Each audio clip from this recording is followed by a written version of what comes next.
காரிய தடைகளை தகர்த்தெறியக்கூடிய சக்தி வாய்ந்த விநாயகருடைய மந்திரம் தாங்க இன்னைக்கு தெரிஞ்சுக்க போறோம். நம்முடைய வாழ்க்கையில எந்த ஒரு செயலை நம்ம தொடங்கினாலும் சின்னதான ஒரு விஷயத்துல இருந்து பெரிய காரியங்கள் வரைக்கும் எல்லா விஷயத்துக்குமே நம்ம முதல்ல வழிபடக்கூடிய தெய்வம் யாருன்னு கேட்டீங்கன்னா பிள்ளையார் தான்.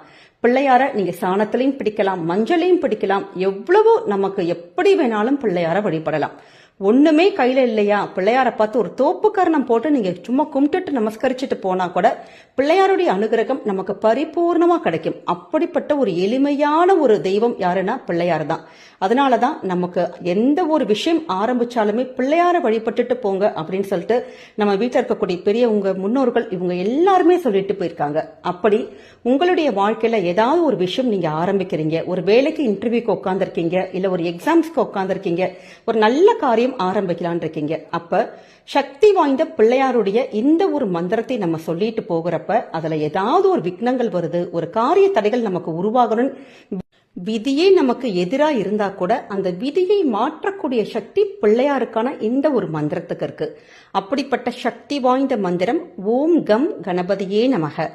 ஓம் கம் கணபதியே நமக. இதை நீங்க டெய்லி காலையிலும் சரி மாலையும் சரி